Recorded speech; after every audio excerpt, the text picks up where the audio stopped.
Hello friends, स्वागत है मेरे इस यूट्यूब चैनल पर।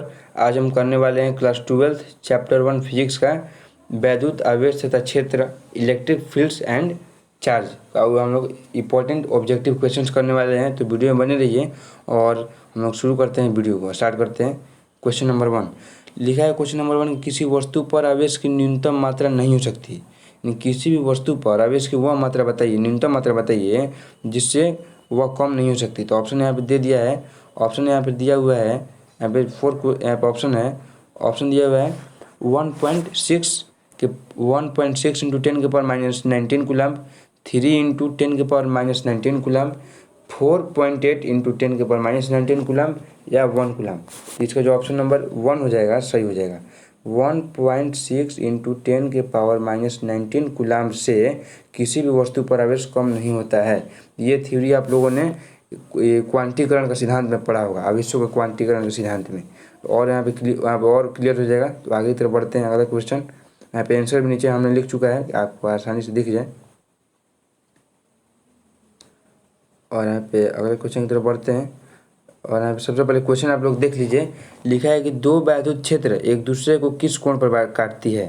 यहाँ पे लिखा है, मैं जूम कर ही लेता हूँ। यहाँ पे लिखा है कि दो वैद्युत क्षेत्र एक दूसरे को किस कोण पर काटती है।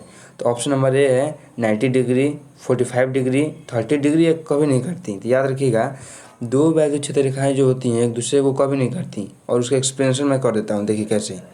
यदि वैद्युत क्षेत्र यहाँ पे कट की, तो यानी जो जहाँ पे यदि कट करेंगी तो वहाँ से यदि कोई भी स्पर्श रेखा यदि खींचा जाए, यहाँ से यदि स्पर्श रेखा हमने यदि खींचा, तो उस जो कटान बिंदु होगा, कटान बिंदु पर दो स्पर्श रेखा खींचना संभव हो जाएगा। और एक ही बिंदु पर दो स्पर्श रेखा खींचना संभव नहीं है। इसका मतलब कि एक ही बिंदु पर वस्तु के दो वेग नहीं हो सकते हैं, उसी तरह एक ही बिंदु पर वस्तु के दो स्पर्श रेखा खींचना संभव नहीं है। इसलिए यहाँ पे दो वैद्युत क्षेत्र जो रेखाएं जो होती हैं एक दूसरे के कभी भी नहीं काटती हैं। इसीलिए ऑप्शन नंबर जो डी हो जाएगा करेक्ट हो जाएगा, कभी नहीं काटती हैं, याद रखिएगा। आगे की तरफ बढ़ते हैं। अगला क्वेश्चन में काफ़ी महत्वपूर्ण है और इसको हम देख लेते हैं। यहाँ पे लिखा है कि विद्युत आवेश का ESU मात्रक है। विद्युत आवेश का ESU मात्रक, विद्युत आवेश का ESU मात्रक यानी इलेक्ट्रोस्टैटिक यूनिट होता है। तो इलेक्ट्रोस्टैटिक आपने पढ़ा होगा कितना होता है, तो 1/3 इंटू में 10⁻⁻9 कूलम्ब होता है। और यहाँ पे ऐसा कुछ है ही नहीं, तो यदि सॉल्व कर लेते हैं इसको। यहाँ पे यदि 1/3 लिखा है तो यदि 1/3 का यदि सॉल्व कीजिएगा तो कितना आएगा, लगभग 3.33 आएगा। 3.33 और यहाँ पे कितना हो जाएगा, यहाँ पे 0.33 हो जाएगा यहाँ पे, ठीक है। 0.333 इंटू में 10⁻⁻9। और यहाँ पे यदि एक 10 से उधर इधर मल्टीप्लाई कर देते हैं तो यहाँ पे 10⁻⁻9 हो जाएगा। इसीलिए जो यहाँ पे बचेगा कितना, 3.33 इंटू 10⁻10 ऑप्शन हो जाएगा। यहाँ पे हो जाएगा। तो उसी के लगभग जस्ट उसके राउंड ऑफ कर लेते हैं तो 3.33 इंटू 10⁻10। तो ऑप्शन नंबर ए जो है -10, यहाँ पे -19 है तो होगा ही नहीं, ये भी नहीं होगा, ये भी नहीं होगा, बचेगा ये। थोड़ा सा हो सकता है मुझे टाइपिंग मिस्टेक हो गई है, यहाँ पे 3.3 लिखना चाहिए था। तो आप समझ सकते हैं कि 10⁻10 है तो इधर भी 10⁻10, और इसका इसलिए ऑप्शन नंबर ए हो जाएगा। यहाँ पे आंसर नीचे लिखा हुआ है, आप इसे देख सकते हैं। अगले क्वेश्चन की तरफ चलते हैं।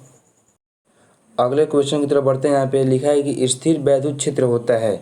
इसका ऑप्शन पढ़ लेते हैं। स्थिर वैद्युत क्षेत्र क्या ऑप्शन दिया है, संरक्षी, असंरक्षी, कहीं संरक्षी और असंरक्षी, इनमें से कोई नहीं। तो इसका जो ऑप्शन नंबर ए हो जाएगा करेक्ट हो जाएगा। कौन सा, स्थिर वैद्युत क्षेत्र जो होता है हमेशा क्या होता है, संरक्षी होता है, याद रखिएगा, संरक्षी। इसके लिए ऑप्शन नंबर ए इसका करेक्ट हो जाएगा। आगे बढ़ते हैं।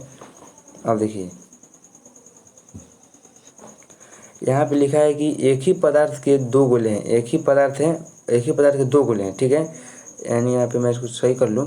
एक ही पदार्थ के यहाँ पे यदि रुक जाइए, यदि यहाँ पे एक ही पदार्थ के दो गोले यहाँ पे दिए हुए हैं, एक ही पदार्थ के यहाँ पे दो गोले, ठीक है। और एक ही पदार्थ के दो गोले दिए हुए हैं। यदि ए है, सपोजेट ये ए है आपका, रुक जाइए, यदि यहाँ पे ये ए है और ये बी है, और कहता है कि ए को इसको धनावेशित किया गया, इसको हम प्लस प्लस दे दिए, प्लस प्लस प्लस प्लस, और इसको हम माइनस माइनस, दूसरे वाले को माइनस माइनस। तो इसका द्रव्यमान पर क्या प्रभाव पड़ेगा। तो यहाँ कब याद रखिएगा, पॉजिटिव है, पॉजिटिव दे दिए, इसका मतलब क्या, इलेक्ट्रॉन की कमी हो गई। इलेक्ट्रॉन की कमी मीन्स द्रव्यमान की भी कमी हो गई।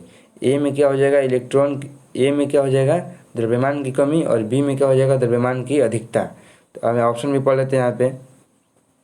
इसमें लिखा है कि ए का द्रव्यमान बढ़ेगा, गलत, क्योंकि हमने अभी ऊपर देखा है कि यहाँ पे ए पे जो था क्या था, पॉजिटिव चार्ज था, और पॉजिटिव चार्ज के कारण द्रव्यमान क्या होता है, घटता है। इसलिए ऑप्शन नंबर ए यहाँ पे करेक्ट, ये गलत हो गया, ये गलत हो गया। बी का द्रव्यमान बढ़ेगा, बिल्कुल सही ऑप्शन है, क्योंकि बी जो यदि माइनस माइनस चार्ज है तो इसका जो द्रव्यमान बढ़ेगा। आगे बढ़ते हैं, द्रव्यमान पर कोई प्रभाव नहीं पड़ेगा, गलत हो गया, और इसमें गलत हो गया, इसलिए ऑप्शन नंबर बी हो जाएगा, करेक्ट हो जाएगा। यहाँ पे हम एक्सप्लेनेशन आपको शायद समझ में आया होगा। तो यहाँ पे माइनस चार्ज है, इसीलिए इलेक्ट्रॉन की अधिकता हो गई, इलेक्ट्रॉन की अधिकता हो गई तो यहाँ पे द्रव्यमान की भी अधिकता हो गई। ठीक है, ऑप्शन नंबर इसका बी करेक्ट है। आगे बढ़ते हैं।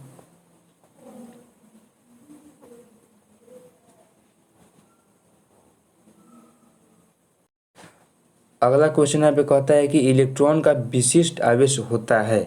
इलेक्ट्रॉन का जो विशिष्ट आवेश कितना होता है, तो इलेक्ट्रॉन का जो विशिष्ट आवेश होता है कितना, तो 1.8 इंटू में 1.8 इंटू में 10 के पावर 11, यहाँ पे कितना हो जाएगा, कूलाम पर केजी। याद रखिएगा, विशिष्ट आवेश यदि बोल दिया तो कितना होता है, 1.8 इंटू 10 के पावर 11 कूलाम पर केजी। ठीक है, और यहाँ पे जिसका ऑप्शन नंबर ए करेक्ट हो जाएगा।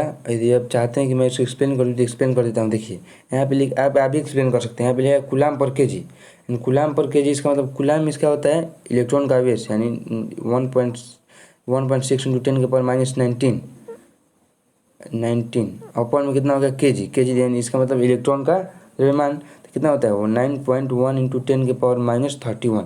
और इसको यदि सॉल्व कीजिएगा आप तो यानी इतना आ जाएगा। काफ़ी आसान होगा, आपको याद करने की आवश्यकता भी नहीं है इधर कि कूलाम पर केजी, आप मात्रक से पता कर सकते हैं कि कैसे इसको बनाएं।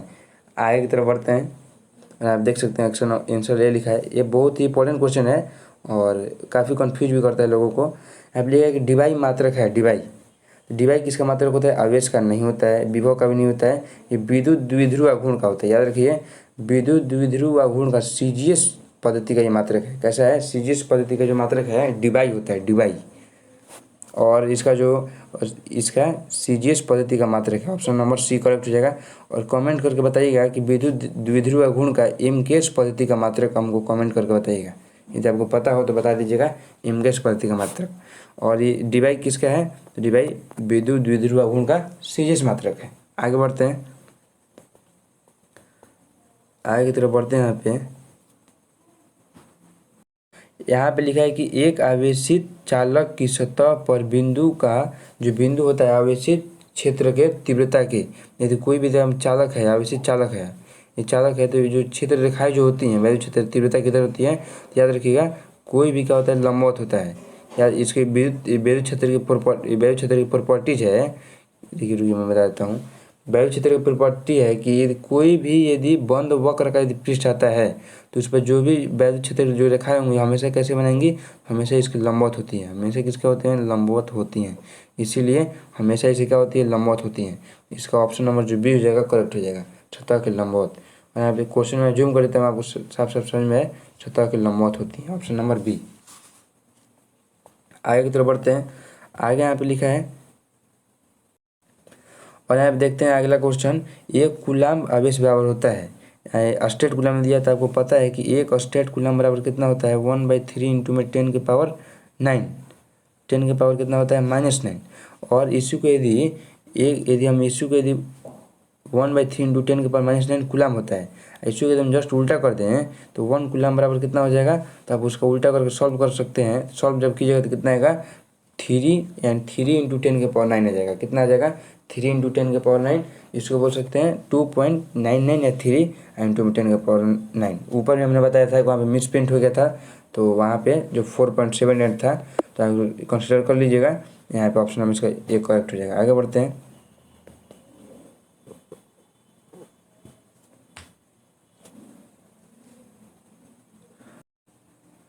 अगला क्वेश्चन कहता है कि किसी गोले पर आवेश 10 माइक्रोकूलाम्ब है तो विद्युतीय फ्लक्स क्या होगा। तो मैं आपको बता दूँ कि मैं जूम कर लेता हूँ और सॉल्व कर देता हूँ इसको। यहाँ पे लिखा है कि इसका विद्युतीय फ्लक्स, तो फ्लक्स का जो फॉर्मूला होता है फाई इज इक्वल टू क्या होता है, Q/ε0। और यहाँ पे क्यू दे दिया है कितना, यहाँ पे क्यू दिया है 10 माइक्रोकुलम है। 10 इंटू में 10 के पावर माइनस 6 माइक्रोकुलम में, इसीलिए क्योंकि एक माइक्रोकुलम बराबर होता है 10 के पावर माइनस 6 कुलम। अपॉन में कितना हो गया, तो अब साइन नोट का वैल्यू होता है 8.85 इंटू में 10 के पावर माइनस 12 होता है। कितना होता है 12। जब इसको आप सॉल्व कीजिएगा तो ऊपर यहाँ पे क्या चल जाएगा, ऊपर चल जाएगा। तो इसको आप सॉल्व कर लीजिएगा और उसको सॉल्व करने पर जो आपका आंसर हो जाएगा ऑप्शन नंबर सी हो जाएगा। कितना 36 पाई इंटू में 10 के पावर 6 न्यूटन पर मीटर पर कुलम। इसका सही ऑप्शन में क्या हो जाएगा, आप इसको सॉल्व कर सकते हैं। ये सिंपली है कि ओपन अपसाइलिन नॉट यहाँ पे ये हमने किया गया है कि अपसाइलिन नॉट की जगह पे वैल्यू रखने की जगह क्या किया हमने, आपको पता है कि 1/4 पाई अपसाइलिन नॉट होता है। ठीक है, तो हमने अपसाइलिन नॉट की जगह पे हम रख सकते हैं, उसको ट्रांसलेट कर देंगे तो कितना हो जाएगा, यहाँ पे 4 पाई हो जाएगा। इसीलिए यहाँ पे हम 4 पाई रख दिए हैं, इसीलिए यहाँ पे कंफ्यूज नहीं होना है। यहाँ पे ये हो जाएगा option number C. Option number C correct हो जाएगा। आगे बढ़ते हैं यहाँ पे, और आगे बढ़ के हाँ, और यहाँ पे देखते हैं अगला क्वेश्चन कहता है कि विद्युतशीलता का ऐसा ही मात्रक है। विद्युतशीलता में इसका होता है, विद्युतशीलता मीन्स 1/4 पाई अपसाइलिन। आप इससे भली भांति परिचित हैं। तो अपसाइलिन नॉट को ही क्या बोलते हैं, हम विद्युतशीलता बोलते हैं। तो इसी का ऐसा ही मात्रक पूछता है। तो इसका ऐसा ही मात्रक क्या होता है, फैराडे पर मीटर। आप इसको सॉल्व कर लीजिएगा, इसका ऐसा ही मात्रक याद कर लीजिए क्या होता है, फैराडे पर मीटर होता है। अगले क्वेश्चन की तरफ बढ़ते हैं। फैराडे पर मीटर देख सकते हैं यहाँ पे वायु क्षेत्र के, यहाँ पे बहुत आसान है। और यहाँ पे आगे देख लेते हैं। यहाँ पे अगला ये क्वेश्चन कहता है कि वायु क्षेत्र की तीव्रता का मात्रक। आपको पता है फॉर्मूला क्या होता है, ए बराबर क्यू वी। ए बराबर क्या होता है क्यू वी, तो ई बराबर क्या हो जाएगा, एफ अपॉन में हो जाएगा क्यू। तो एफ अपॉन में, तो एफ का क्या होता है न्यूटन, और क्यू में इसका होता है कुलम या न्यूटन पर कुलम। इसलिए ऑप्शन नंबर जो आपका कौन सा सही हो जाएगा, यहाँ पे न्यूटन पर coulomb, option number B. Option number A सही है, लेकिन यहाँ पे पर का हमने सिंबल नहीं लगा, इसलिए यहाँ पे गलत हो जाएगा। ऑप्शन नंबर बी करेक्ट हो जाएगा। कौन सा, न्यूटन पर कुलम। आगे बढ़ते हैं, अगले क्वेश्चन की तरफ बढ़ते हैं। अगला क्वेश्चन है वैद्युत क्षेत्र की तीव्रता की बीमा है। वैद्युत क्षेत्र की तीव्रता है, तो हमने बताया है आपको ई इज इक्वल टू कितना होता है, एफ अपॉन में क्यू। तो एफ का क्या होता है न्यूटन, ऐसा कितना होता है कुलम। आप न्यूटन की जगह पे कर सकते हैं मीटर पर सेकेंड मीटर। इसका होता है mlt के पावर -2। इसका जो बीमा होता है यहाँ पे आपका न्यूटन होता है, यानी फोर्स का ऐसा ही मात्रक है। तो इसका जो आपका मात्रक हो जाएगा, होता है कितना है, mlt के पावर -2। और नीचे बचा कितना कुलाम, तो कुलाम का कितना होता है 80 एम्पियर सेकेंड। जब आप इसको सॉल्व कर लेते हैं पूरा, जब आप इसको पूरा सॉल्व कीजिएगा जैसे मैंने बताया, तो इसका जो ऑप्शन नंबर ए हो जाएगा करेक्ट हो जाएगा। कौन सा, mlt के पावर -2 और a के पावर -1। ऑप्शन नंबर ए इसका करेक्ट आंसर है। आगे बढ़ते हैं, अगले क्वेश्चन की तरफ बढ़ते हैं। यहाँ पे लिखा है कि एक प्रोटॉन और इलेक्ट्रॉन को समान वैद्युत क्षेत्र में रखा जाता है, उन पर लगा वैद्युत बल बराबर होगा। वैद्युत बल के परिणाम बराबर होंगे, या वैद्युत बल उनके त्वरण बराबर होंगे, या इनमें से कोई नहीं। मैं आपको सॉल्व कर देता हूँ, देखिए कैसे। यदि यहाँ पे प्रोटॉन और इलेक्ट्रॉन है और समान वैद्युत क्षेत्र में रखा जाता है, यदि प्रोटॉन है तो उसमें जो एफ बराबर जो क्यू है आगे की तरफ लगेगा, जस्ट इसके तरफ। लेकिन यदि यहाँ पे इलेक्ट्रॉन है तो इसके जस्ट विपरीत दिशा में हो जाएगा, यानी इस पर जो दोनों पर बल तो उतना ही लगेगा। फॉर्मूला कितना होता है, एफ बराबर कितना है क्यू ई। तो दोनों को जो आवेश समान होता है, इसीलिए दोनों पर लगा जो बल होता है बराबर होता है। लेकिन फर्क सिर्फ इतना है कि जो इलेक्ट्रॉन पर जो लगा फोर्स होता है, इलेक्ट्रॉन पर जो लगेगा आपका वैद्युत बल, वो होता है कितना माइनस का क्यू वी। लेकिन यहाँ पे प्रोटॉन पर जो लगेगा, प्रोटॉन पर वो कितना हो जाएगा आपका प्लस का क्यू वी। तो आप याद रखना है माइनस का क्यू वी प्लस का वी। तो यहाँ पे लिखा है कि उन पर लगा वैद्युत बल बराबर होंगे, गलत। वैद्युत बल को परिणाम बराबर होंगे, ये ऑप्शन सही है आपका, परिणाम बराबर होंगे। उस समय दिशा से यदि हम इसका दिशा कंसिडर नहीं करते हैं कि प्लस है या माइनस है, तो इसका जो परिणाम जो होगा, परिणाम दोनों के ही बराबर होंगे। मैंने आपको बताया है, इसलिए इसका जो ऑप्शन नंबर बी है करेक्ट हो जाएगा। आगे बढ़ते हैं अगले क्वेश्चन की तरफ। और यहाँ पे आगे देखिए, इसमें कहता है कि निम्न में से कौन सा सदिश राशि है। निम्न में से कौन सा सदिश राशि है। वैद्युत आवेश गलत, धारिता ये भी नहीं, और बचा क्या ऑप्शन नंबर सी। तीव्रता जो होती है कैसी राशि है? तीव्रता एक सदिश राशि होती है। Option number C. यहाँ पे ये क्वेश्चन ध्यान से पढ़ते हैं। इसमें लिखा है कि वैद्युत विभव का मात्रक वोल्ट है, तो ये तुल्य किसके बराबर है? वो फॉर्मूला आपने पढ़ा होगा कि V इज इक्वल टू कितना होता है? W अपन में Q। तो W को क्या बोलते हैं हम लोग? W को बोलते हैं जूल। W को जैसा है मतलब जूल होता है, और Q कहता है Q को कितना होता है? कूलाम। तो ऑप्शन नंबर जो आपका कौन हो जाएगा? जो ऑप्शन नंबर ये हो जाएगा, करेक्ट हो जाएगा जूल बटा में कूलाम, जूल पर कूलाम। तो वैद्युत, यहाँ पे याद रखिएगा वैद्युत विभव का मात्रक क्या होता है? वोल्ट। यहाँ से एक जानकारी निकला, वैद्युत विभव का मात्रक वोल्ट होता है, और वोल्ट का जो किसके बराबर होता है? तो जूल प्रति कूलाम के। तो इसका ऑप्शन नंबर ए करेक्ट हो जाएगा। यहाँ पे देख सकते हैं ये काफ़ी महत्वपूर्ण क्वेश्चन है और काफ़ी कॉन्सेप्चुअल क्वेश्चन भी है और काफ़ी आसान भी है। मैं इसको बताता हूँ। ये क्वेश्चन कहता है कि किसी साबुन के बुलबुले को, जैसे यहाँ पे साबुन का बुलबुला है, मैं 2 साबुन के बुलबुले बनाता हूँ समझाने के लिए। यदि इस पे यदि आवेशित किया जाता है, ये यहाँ पे नहीं लिखा है कि धनावेशित किया जाता है या ऋणावेशित किया जाता है, तो यहाँ पे ये नहीं देखना है कि धनावेशित किया जाता है ऋणावेशित नहीं, ये नहीं लिखा हुआ है। तो यदि हम एक बार धनावेशित करते हैं और एक बार क्या करते हैं?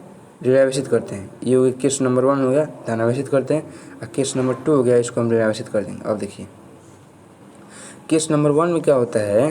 केस नंबर 1 में ध्यान से मैं कलर चेंज कर देता हूँ। केस नंबर 1 में जो प्लस प्लस जो होता है, प्लस और प्लस एक दूसरे के बीच में क्या होगा? रिपल्शन होगा, प्रतिकर्षण होगा। यदि प्रतिकर्षण होगा तो यानी प्रतिकर्षित एक दूसरे को करेंगे तो इसको जो है क्या होगा? दूर भागेंगे, और दूर भागेंगे तो इसकी त्रिज्या है, इसकी त्रिज्या क्या हो जाएगी? बढ़ेगी। जैसे ही इसकी त्रिज्या बढ़ेगी, इसका मतलब क्या? साबुन में जो बुलबुले की जो त्रिज्या हो जाएगी वह बढ़ जाएगी। जस्ट उसी तरह माइनस में भी होता है, माइनस माइनस भी एक दूसरे को क्या करते हैं? प्रतिकर्षित करते हैं।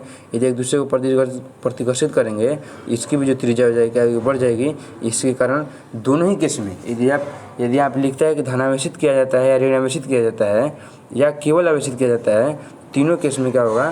जो आपका त्रिज्या क्या हो जाएगी? बढ़ती है। त्रिज्या हमेशा क्या हो जाएगी? इसकी बढ़ेगी। मैं इसको फिर से कलर वहीं कर देता हूँ। आप याद रखिएगा इसकी त्रिज्या में से क्या होती है? बढ़ती है। याद रखिएगा, बहुत ही कॉन्सेप्चुअल है, याद करने की कोई आवश्यकता नहीं है। जैसे मैंने बताया, देखिए ये भी काफ़ी बहुत ही यहाँ पे बहुत ही सिंपल क्वेश्चन है। यहाँ पे 4 ऑप्शन दिखा देता हूँ क्योंकि और यहाँ पे देख सकते हैं आप। अगले क्वेश्चन पढ़ता हूँ मैं। यहाँ पे लिखा है कि वैद्युत द्विध्रुव आघूर्ण का SI मात्रक है। वैद्युत द्विध्रुव आघूर्ण फॉर्मूला कितना होता है? P is equal to Q/2L। Q/2L यानी Q कितना होता है? कूलम। इसका कितना होता है? कूलम। L 2 का तो कोई बीमा होता नहीं है, तो L का कितना होता है? मीटर। ये कितना हो जाएगा? Coulomb into metre. इसलिए ऑप्शन नंबर 1 इसका करेक्ट हो जाएगा, कूलम इंटू मीटर। आगे बढ़ते हैं। मैं हर क्वेश्चन आपको एक्सप्लेन करता जा रहा हूँ क्योंकि आपको कुछ समझ में आए बातें। आगे बढ़ते हैं। यहाँ पे क्वेश्चन कहता है कि एक समान वैद्युत क्षेत्रों में द्विध्रुव पर आरोपित बल युग्म आघूर्ण अधिकतम है। यहाँ पे क्या है? मैक्सिमम है, अधिकतम है। तो यहाँ पे द्विध्रुव की अक्ष और इसकी दिशा के बीच कोण बताइए। जैसे यहाँ पे किसकी बात कर रहे हैं? द्विध्रुव आघूर्ण की बात कर रहे हैं। तो हम आघूर्ण का जस्ट फॉर्मूला लिखेंगे। अब फॉर्मूला में पढ़ा होगा आपने कि टाउ बराबर फॉर्मूला कितना होता है? P sin theta. यदि यहाँ पे कह रहा है कि मैक्सिमम होनी चाहिए, यदि P sin थीटा का यदि मैक्सिमम करना है तो हमको थीटा को मैक्सिमम करना पड़ेगा। आपको पता है कि sin थीटा का जो मान होता है वो 0, जैसे sin थीटा का मान 0 से 90 की तरफ बढ़ने पर क्या होता है? उसका वैल्यू बढ़ता है, और सबसे अधिक किस पे होता है? 90 डिग्री पे। इसीलिए इसका जो यदि हम P sin 90 डिग्री कर देते हैं तो sin 90 डिग्री का वैल्यू कितना हो जाएगा? 1। इसको हम काट के 1 सकते हैं, फॉर्मूला कितना हो जाएगा? PE। इसीलिए याद रखिए मैक्सिमम कितना होता है? तो 90 डिग्री के कोण पे। ये 0 डिग्री पे रखते हैं, sin 0 डिग्री का कितना हो जाएगा? 0। वो हमेशा ये तो ऐसे गलत हो गया। sin 30 पे रखते हैं तो 1/2 यानी आधा हो जाएगा। यानी तीनों ही केस आप चेक कर सकते हैं, और मैं ये केस चेक कर लिया हूँ। तो इसका जो ऑप्शन नंबर डी हो जाएगा, कि इसका ऑप्शन देख लेते हैं एक बार। 90 वाला इसका सही होगा, तो इसका ऑप्शन नंबर जो बी हो जाएगा क्या हो जाएगा? करेक्ट हो जाएगा, 90 डिग्री। याद रखिएगा 90 डिग्री। टाउ बराबर फिर से बता देता हूँ, टाउ बराबर P sin theta. sin theta को मैक्सिमम करना है तो आपको यहाँ पे sin थीटा कितना लेना पड़ेगा? 90 डिग्री। इसीलिए यहाँ पे अधिक हो जाएगा। आगे बढ़ते हैं। ये तो क्वेश्चन काफ़ी आसान है, आप लोग आसानी से कर सकते हैं, इसे कोई दिक्कत नहीं है। इसमें कह रहा है कि यह गॉस का परिमेय, यहाँ पे याद रखिए इसे हम गॉस का परिमेय भी कहते हैं। यहाँ पे कह रहे हैं किसी घिरे सतह पर एरिया में, किसी कोई भी घिरा सतह यदि है, कोई यदि घिरा सतह है तो कुल वैद्युत फ्लक्स जो होता है पृष्ठ के भीतर कुल आवेश का कितना होता है, याद रखिएगा कुल आवेश का कितना होता है 1/ε0। फॉर्मूला एक बार देख लीजिए, गॉस का परिमेय जो फॉर्मूला कितना आता है तो फाई इज इक्वल टू आता है Q/ε0। तो यहाँ पे पूछ रहा है कि Q का कितना गुना था, Q का 1/ε0 गुना, इसलिए ऑप्शन नंबर ए करेक्ट हो जाएगा। ऑप्शन नंबर ए याद रखिएगा 1/ε0 गुना। आगे बढ़ते हैं। काफ़ी ये बहुत ही कॉन्सेप्चुअल क्वेश्चन है, याद रखिएगा, इसे याद रखने की आवश्यकता नहीं है, बहुत ही आसान क्वेश्चन है। कह रहा है कि अचालक पदार्थ गुण है, जैसे मान लीजिए कि यह अचालक है तो उसका आवेश यदि देते हैं, सपोज दैट है प्लस प्लस प्लस प्लस, कोई भी आवेश देते हैं प्लस या माइनस, सपोज प्लस दे दिए चार्ज, प्लस चार्ज करने पर आवेश देने पर वितरित होता है। याद रखिए यदि यहाँ पे अचालक पदार्थ बोल दिया अचालक, तो यानी इसमें तो पृष्ठ पर तो रहेगा ही, इसके अंदर भी प्रवेश कर जाएगा। लेकिन यही यदि यहाँ पे केवल चालक रहता है तो यहाँ पे उसके अंदर प्रवेश नहीं करता है, केवल पृष्ठ पर रहता है। लेकिन यहाँ पे लिखा है अचालक, तो इसलिए यहाँ पे अंदर भी प्रवेश कर जाएगा, इसीलिए जो उसका ऑप्शन नंबर बी हो जाएगा, क्या हो जाएगा, करेक्ट हो जाएगा। क्या लिखा है, सतह के अलावा अंदर भी, सतह पर तो रहेगा ही रहेगा, अंदर भी रहेगा, ठीक है। तो इसके लिए ऑप्शन नंबर बी। यहाँ पे गलत, यहाँ पे देख सकते हैं, यहाँ पे गलत यहाँ पे लिखा हुआ है, इसका ऑप्शन नंबर बी होगा। और यहाँ पे मिस प्रिंट हो गया थोड़ा सा मुझसे, यहाँ पे बी होना चाहिए। आगे बढ़ते हैं। यहाँ पे लिखा है कि चालक पदार्थ से बने असीमित आवेशित पतली चादर की सतह के निकट किसी बिंदु पर विद्युतीय क्षेत्र का मान होता है। याद रखिएगा, यदि यहाँ पे क्या कह दिया, चालक पदार्थ बोल दिया, तो चालक पदार्थ इसका मतलब है असीमित पदार्थ है। जैसे असीमित हो गया, जैसे सपोज ले दिया हमने चादर है और प्लस चार्ज है, असीमित है, यानी इस पे जो हो जाएगा, क्या हो जाएगा, एक याद रखिएगा, एक जो पतली चादर होती है चालक की, वो दो अचालक चादर के बराबर होती है। तो अचालक चादर का आपको फॉर्मूला यदि ध्यान में हो तो उसका होता है कितना, तो उसका होता है σ/2ε0। तो यदि यहाँ पे यदि चालक बोल दिया तो दोनों को जोड़ देंगे, प्लस σ/2ε0। तो जैसे ही जोड़ेंगे तो कितना हो जाएगा, 2σ/2ε0, 2 से 2 कैंसिल, तो σ/2ε0। और इसका ऑप्शन नंबर ये हो जाएगा, बी हो जाएगा करेक्ट। मैं हर क्वेश्चन का एक्सप्रेशन इसीलिए कर रहा हूँ, यदि इसका आंसर पता है तो आप वीडियो को स्किप भी कर सकते हैं, इसको आप 2x पे करके देखिए, काफ़ी मज़ा आएगा आपको। आगे बढ़ते हैं। ये देखिए क्वेश्चन, इसमें लिखा है कि ये जब किसी वस्तु को आवेशित किया जाता है तो उसका द्रव्यमान, ये काफ़ी कन्फ्यूजल क्वेश्चन है। यहाँ पे काफ़ी सारे बच्चे यहाँ पे कन्फ्यूज भी करते हैं। जब किसी वस्तु को, सपोज दैट यहाँ पे कोई भी वस्तु है, उसको आवेशित करते हैं, यहाँ पे ये नहीं दिया हुआ है कि धनावेशित या ऋणावेशित। सपोज दैट हमने धनावेशित कर दिया, फिर से यहाँ पे 2 किस्त लेंगे। सपोज दैट पहले किस्त में धनावेशित ले लिया और दूसरे किस्त में हमने क्या ले लिया, ऋणावेशित ले लिया। पहले किस्त में हमने क्या ले लिया, धनावेशित, और दूसरे किस्त में हमने क्या ले लिया, ऋणावेशित। तो धनावेशित में जैसे हम इसको करते हैं तो याद रखिएगा, इसमें धनावेशित करते हैं तो इसमें इलेक्ट्रॉन की हो जाएगी कमी। इलेक्ट्रॉन की कमी होने की वजह से इसका जो द्रव्यमान हो जाएगा धनावेश का कम हो जाएगा। लेकिन लेकिन जिसको हमने माइनस चार्ज दिया है उसका इलेक्ट्रॉन का मान अधिक हो जाएगा, इलेक्ट्रॉनों की संख्या अधिक हो जाएगी, इसलिए इसका द्रव्यमान अधिक हो जाएगा। यहाँ पे ये नहीं दिया है कि धनात्मक है ऋणात्मक है, केवल दिया आवेशित किया जा सकता है। तो इसका द्रव्यमान क्या होगा, इसका जो द्रव्यमान होगा घट भी सकता है या बढ़ भी सकता है, दोनों हो सकता है। यदि दिया होता है ऋणावेशित तो बढ़ सकता है, यदि दिया होता है धनावेशित तो घट सकता है। लेकिन यहाँ पे दिया है कि इसका केवल दे दिया है आवेशित। यहाँ पे आपको लिखना है क्या, यहाँ पे आपको देखिए, यहाँ पे लिखा है घट बढ़ता है नहीं, ये घट बढ़ता है किस में, मैं बता देता हूँ। बढ़ता है किस में, जब निगेटिव चार्ज हो। घटता है किस में, जब उसको पॉजिटिव चार्ज दे दिया जाए। अचर तो होता नहीं है, तो बचा क्या, ऑप्शन नंबर डी, घट या बढ़ दोनों सकता है। हम कह नहीं सकते हैं घट बढ़ सकता है या बढ़ सकता है, ठीक है। आगे बढ़ते हैं। देखिए ये क्वेश्चन देखिए आप, काफ़ी बढ़िया है। यहाँ पे एक अक्ष पर x=0, यहाँ पे यदि सपोज दैट हमने यदि ऐसा मान लिया x अक्ष, यदि x अक्ष पर x=0, जैसे यहाँ पे हमने मान लिया x=0 दिया है, ठीक है, यहाँ पे, और x बराबर है, और यहाँ पे मानते हैं x बराबर है। तो जो x बराबर क्या मानते, रुक जाइए एक बार, जैसे हमने एक मान लिया, एक यहाँ पे एक लंबी सी है, यहाँ पे यदि मान लिया हमने कहा x=0 और यहाँ पे हमने माना x बराबर a, तो यहाँ से यहाँ तक बीच की दूरी कितना हो जाएगी, a हो जाएगा, a। यहाँ पे यदि रखा हुआ है क्यूब, यहाँ पे यदि रखा हुआ है, यहाँ पे लिखा हुआ है 2 क्यूब, तो कह रहा है कि ई का मान 0 होगा। ई यानी वैद्युत क्षेत्र का मान 0 होगा। तो किस दिशा में होगा? तो जब x का जो होगा क्या होगा, निगेटिव जब हो जाएगा तब। इसीलिए और इसका ऑप्शन नंबर सी जो हो जाएगा करेक्ट हो जाएगा। जब x का मान जब निगेटिव हो जाएगा तब यहाँ पे क्या हो सकता है, नहीं तो अन्यथा ऐसा नहीं होगा। Option number C. आगे बढ़ते हैं।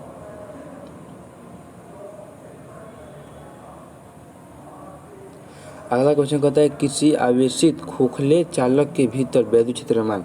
यहाँ पे देख लीजिए, यहाँ पे क्या लिखा है, आवेशित खोखले गोलाकार। खोखला मीन्स उसके अंदर कोई आवेश नहीं है, जितना आवेश है उसके केवल यहाँ पे खोखले बोल दिया, इसका मतलब जितना आवेश है उसके केवल पृष्ठ पर ही है। तो इसका मैं फिगर ड्रॉ कर दूँ यदि, सॉरी यहाँ पे मैं गोल ऐसे ले लेता हूँ और इसके यदि इसमें यदि आवेश माइनस है, सपोज दैट माइनस है, तो ऐसे वैद्युत क्षेत्र का मान क्या हो जाएगा? यदि खोखला है तो इसके अंदर कोई भी आवेश नहीं है, यदि कोई भी आवेश नहीं है तो वैद्युत क्षेत्र का जो मान कितना हो जाएगा, वो हो जाएगा 0। याद रखिएगा, कोई भी अंदर आवेश नहीं है तो वैद्युत क्षेत्र का मान होता है 0, क्योंकि ई बराबर आप फॉर्मूला पढ़ चुके हैं, एफ अपन में कितना होता है क्यू। यहाँ पे ये वाला फॉर्मूला पढ़ते हैं, क्यू जब 0 हो गया, जब ये है ही नहीं तो यहाँ पे कुछ कहा नहीं सकता, इसीलिए यहाँ पे ई का मान कितना हो जाएगा 0। आगे बढ़ते हैं। इसको आप आसानी से कर सकते हैं, इसलिए मुझे बताने की आवश्यकता नहीं है। और क्वेश्चन देखते हैं, वायु में 30 सेंटीमीटर की दूरी पर दो आवेशित कणों का इतना कूलम और इतना कूलम दिया तो करेगा बल। आपको फॉर्मूला पता है, ए बराबर 1/4 पाई एप्सिलॉन नॉट कितना होता है, Q1 Q2 बटा r स्क्वायर। यहाँ पे 1/4 पाई एप्सिलॉन का वैल्यू आपको पता है कितना होता है, 9 × 10⁹ और Q1 और Q2 का वैल्यू आपको दे दिया गया है, पुट कर दीजिएगा और यहाँ पे जो आपका वैल्यू आएगा देखते हैं आंसर कितना है। तो आपका कितना आ जाएगा आंसर, आपका आ जाएगा 6 माइक्रो कूलम। देख सकते हैं आप बना के देख सकते हैं, इसमें कोई बड़ा तीर नहीं मारना है, इसमें आप आसानी से देख सकते हैं। ये क्वेश्चन आपको अच्छा है। देखते हैं क्वेश्चन, यहाँ पे लिखा है कि दो आवेश हैं, Q1 है और Q2 है। वैद्युत क्षेत्र पर आवेशों का बाहरी चिन्ह क्या है? यदि वैद्युत क्षेत्र है तो आपको पता है वैद्युत क्षेत्र जो होता है प्लस से एंट्री करता है, यानी प्लस से निकलता है और माइनस में प्रवेश करता है। याद रखिएगा क्या होगा, प्लस से निकलता है और माइनस में प्रवेश करता है। यहाँ पे Q1 में क्या कर रहा है, प्रवेश कर रहा है। Q1 में यदि प्रवेश कर रहा है, इसका मतलब ये क्या है, ये प्रवेश कर रहा है, यानी Q1 में क्या कर रहा है, प्रवेश कर रहा है, और Q2 में भी क्या कर रहा है, प्रवेश कर रहा है। इसका ऑप्शन देख लेते हैं भाई। इसका ऑप्शन यहाँ पे लिखा है क्या, दोनों धनात्मक दोनों ऋणात्मक। यदि दोनों प्रवेश करते हैं, देखिए इसमें भी जो है प्रवेश कर रहा है, इसका मतलब क्या है, यदि कोई भी किधर की तरफ प्रवेश करेगा तो वो हमेशा निगेटिव की तरफ प्रवेश करेगा। इसका मतलब ये निगेटिव है, इसमें भी निगेटिव की तरफ, इसका मतलब ये भी निगेटिव है, दोनों निगेटिव है तभी उसमें प्रवेश हो जा रहे हैं। इसका मतलब इसका जो ऑप्शन नंबर क्या हो जाएगा, ऑप्शन नंबर इसका जो ए हो जाएगा करेक्ट हो जाएगा। कौन है, दोनों ऋणात्मक, दोनों ही क्या है, ऋणात्मक हैं। यहाँ पे देख सकते हैं, ये भी क्वेश्चन आपको बहुत कन्फ्यूजिंग है, इसमें कोई तीर नहीं माना, कन्फ्यूजन है। लेकिन यहाँ पे कहता है कि एक पिंड का आवेश लिखा जा सकता है, Q बराबर क्या होता है, N ही, तो N का मान है। तो याद रखिए N का जो होता है यहाँ पे क्या होता है, +1 या -1 या ऐसे देखना है। तो याद रखिए इसका ऑप्शन नंबर ए हो जाएगा 0। यहाँ पे इसलिए गलत हो गया क्योंकि पूर्ण घूरज के रूप में, यानी 1 2 3 यानी CL वैल्यू होता है 1 नहीं है, गलती हो गया। 0 माइनस केवल नहीं होता है, प्लस भी होता है, इनमें तो नहीं बचा क्या। इसका मतलब ये आपने पढ़ा होगा क्वांटीकरण सिद्धांत में, Q बराबर +-NE, इसी के फॉर्मेट में होना चाहिए, इसलिए इस ऑप्शन नंबर बी हो जाएगा करेक्ट। आगे बढ़ते हैं। हाँ, ये क्वेश्चन आपको बहुत ही लाजवाब है, देखने में जितना सिंपल लग रहा है उतना है नहीं। आप हो सकते हैं इसमें से, मैं बता दूं, इसमें से लगभग 99% बच्चे एक ही काम करेंगे। 99% बच्चे क्या करेंगे, यहाँ पे के, तो के यहाँ पे निकालेंगे कैसे, के का मात्रक के बराबर क्या होता है, 1/4 पाई एप्सिलॉन नॉट। सबसे पहले इसका मात्रक ढूंढ के लाएंगे, फिर उसके बाद ई यानी आवेश का फिर मात्रक ढूंढ के लाएंगे, फिर उसमें पुट करेंगे, फिर जी का मात्रक ढूंढ के लाएंगे गुरुत्वाकर्षण सिद्धांत से, फिर उसके बाद एम ई बहुत लफड़ा कर देंगे। क्वेश्चन आपसे बनेगा, मैं जानता हूँ आपसे बन जाएगा, लेकिन लगभग यहाँ पे जो 2 सेकंड का क्वेश्चन है, लगभग आप 10 मिनट में सॉल्व कीजिएगा। अब आप कैसे कर सकते हैं भाई, 2 मिनट क्वेश्चन है, तो आप देखिए, मैं बना देता हूँ जल्दी, देखिए कैसे। K² और यहाँ पे GMA, यहाँ पे देख के कुछ दिमाग में खोलता है क्या, कि यहाँ पे जो F इलेक्ट्रोमैग्नेटिक फोर्स होता है, फॉर्मूला कितना होता है उसका, K Q1 Q2 बटे में R स्क्वायर, और यहाँ पे मैग्नेटिक फोर्स का जो फॉर्मूला होता है, मैग्नेटिक बोल रहा हूँ, ग्रेविटेशन फोर्स का जो फॉर्मूला होता है कितना होता है G(m1m2) अपॉन में कितना होता है r²। यदि दोनों का जस्ट यदि रेशियो ले लिया जाए, सपोज दैट मैंने कर लिया यहाँ पे क्या FE अपॉन FG, यदि हमने कर लिया है तो दोनों के बटे में r² है, तो r² से r² कैंसिल हो गया, बचा का K² अपॉन में K² अपॉन में कितना बचा है G(m)P, जस्ट ये जो निकालना है जस्ट ये बचा। अब देखिए बराबर कितना आ गया FE अपॉन में FG। याद रखिएगा यहाँ पे क्या लिखा है FE, यानी बल का जो हमेशा मात्रक क्या होता है न्यूटन, यानी इसका जो मात्रक होगा वही मात्रक दोनों का भी होगा, दोनों के अनुपात का भी, तो यानी FE का जो मात्रक कितना होता है न्यूटन, इसका भी मात्रक न्यूटन। दोनों यदि आपस में यदि कट गए तो बचा गया 0, इसका मतलब इसका जो करेक्ट आंसर क्या हो जाएगा 0, यानी ऑप्शन नंबर सी M0 L0 T0 A0, इसका ऑप्शन नंबर सी। बहुत ही लाजवाब क्वेश्चन है, बहुत ही आपको मज़ा आएगा इसको करने में। बहुत आसान क्वेश्चन था, देखने में थोड़ा सा डिफिकल्ट लगेगा लेकिन आपको उसको सॉल्व कर दीजिएगा, बहुत आसान है। आगे बढ़ते हैं। अब यहाँ पे थोड़ा सा ये क्वेश्चन को देखते हैं। ये क्वेश्चन सभी सॉल्व कर सकते हैं। इस क्वेश्चन को देखने से क्या लगता है कि एक समान वैद्युत क्षेत्र में चिन्ह 1 2 3 रखे हुआ है, तो बताइए कि क्या है कौन। यहाँ पे देखिए, यहाँ पे पॉजिटिव चार्ज है ऊपर, नीचे नेगेटिव चार्ज है। तो 1 वाले जो रेखा है ये 1 वाला रेखा है, ये 2 वाला रेखा है, ये 3 वाला रेखा है। 1 वाला जो रेखा है पॉजिटिव की तरफ आकर्षित हो रहा है, इसका मतलब ये हो ना हो क्या ये निगेटिव है। दूसरा वाला जो है किधर भी नहीं जा रहा है, इसका मतलब क्या ये 0 चार्ज है, इसका मतलब चार्ज ही नहीं है। ऑप्शन जो 3 रेखा जो है निगेटिव की तरफ आ रहा है, इसका मतलब क्या है ये प्लस चार्ज है। याद रखिएगा पहला क्या है निगेटिव, दूसरा 0, तीसरा प्लस। तो ऑप्शन देखते हैं एक बार। ऑप्शन यहाँ पे लिखता है क्या पथ 1 धनावेशित कण है। पथ 1 जो है यहाँ पे जूम कर लूँ, समझ में मेरे को भी है। यहाँ पे लिखा है कि पथ 1 धनावेशित कण गलत, क्योंकि पथ 1 जो है ऋणावेशित है। पथ 2 जो है ऋणावेशित नहीं, पथ 2 जो है कैसा है यहाँ पे 0 है, इसलिए भी नहीं होगा। पथ 3 उदासीन कण है, ये भी गलत। ऑप्शन नंबर डी जो हो जाएगा करेक्ट हो जाएगा। पथ 3 जो है धनावेशित कण। और आप देख सकते हैं पथ 3 जो है किसकी तरफ आ रहा है पॉजिटिव की तरफ आकर्षित हो रहा है, इसका मतलब क्या है ये पॉजिटिव ही निगेटिव की तरफ अट्रैक्ट हो रहा है, इसका मतलब ये पॉजिटिव चार्ज है। इसका ऑप्शन नंबर डी हो जाएगा करेक्ट। अब आगे क्वेश्चन की तरफ बढ़ते हैं। यहाँ पे ये काफ़ी यहाँ पे आसान सवाल है। यहाँ पे देख सकते हैं, यहाँ पे लिखा है कि फिगर बनाया गया है ABC। तो यहाँ या अपने विद्युत बल रेखाओं का प्रॉपर्टी पढ़ा होगा कि जहाँ भी वैद्युत क्षेत्र रेखाएं सघन होती हैं वहाँ वैद्युत क्षेत्र का जो मान होता है अधिक हो जाता है। तो सघन कहाँ पे है, सघन है A पे और C पे। तो लगभग A और C पे जो क्या है A और C पे क्या है बराबर है, और B पे क्या है B पे है सबसे कम। अब ऑप्शन देख लेते हैं एक बार। ऑप्शन क्या कहता है, ऑप्शन यहाँ पे कहता है कि ऑप्शन कह रहा है कि A = B = C, गलत। तीनों बराबर हैं, ये भी गलत। ये देखिए A और C क्या है बराबर हैं, लेकिन यहाँ पे B जो है P से क्या है दोनों बड़े हैं, ये ऑप्शन सही है। आपको मेरे को लग रहा है कि आप ऊपर देख सकते हैं, ऊपर क्या था EA = EC था, दोनों बराबर था, लेकिन बड़ा था किससे EB से। ऑप्शन नंबर C करेक्ट हो जाएगा। आगे बढ़ते हैं। लिखा है किसी आवेशित बेलन के नज़दीक वैद्युत क्षेत्र की जो तीव्रता होती है, वैद्युत क्षेत्र की तीव्रता का ई का होता है। तो कोई भी आवेशित बेलन हो गया, वैद्युत क्षेत्र की तीव्रता क्या होती है 1/4 पाई एप्सिलॉन नॉट, कितना होता है 2 λ/m। यहाँ पे थी 2 λ/m। यहाँ पे देखिए ये इसी का तोड़ मरोड़ का यहाँ पे लिखा गया है, यानी यहाँ लिखा गया है 1/2 pi epsilon not r λ/m। अब 2 ऊपर से 2 नीचे से कर दीजिएगा तो जस्ट जो मैं लिखा वहीं आ जाएगा, तो इसका ऑप्शन नंबर बी हो जाएगा करेक्ट। आगे बढ़ते हैं, अगले क्वेश्चन की तरफ बढ़ते हैं। अगला क्वेश्चन क्या कहता है, एक आवेशित चालक का क्षेत्र घनत्व यदि सिग्मा है तो उसके पास जो है यदि कोई भी आवेशित चालक ठीक है तो उसके पास वैद्युत क्षेत्र का जो मान हो जाएगा कितना हो जाएगा वैद्युत क्षेत्र के इसके मान। यदि कोई भी याद रखिए चालक यदि कह दिए चालक हराक से हमारी क्या है सिग्मा अपॉन में एप्सिलॉन नॉट। यदि और चालक कहता है तब आपको क्या मानना है सिग्मा अपॉन में 2 एप्सिलॉन नॉट। लेकिन ज्यों कहता है चालक तो आपको क्या मानना है sigma upon epsilon not I. और यहाँ पे देखते हैं आगे क्वेश्चन खत्म हो गए। आई होप आपको यहाँ पे वीडियो अच्छा लगा होगा। यदि वीडियो आपको अच्छा लगा हो तो लाइक सब्सक्राइब शेयर हर चीज़ कीजिएगा। थोड़ा सा वीडियो मैं जानता हूँ लंबा हो गया है, प्रयास करूँगा कि अब थोड़ा छोटा बने। तो चलते हैं अगले वीडियो में, तब तक के लिए गुड बाय बाय।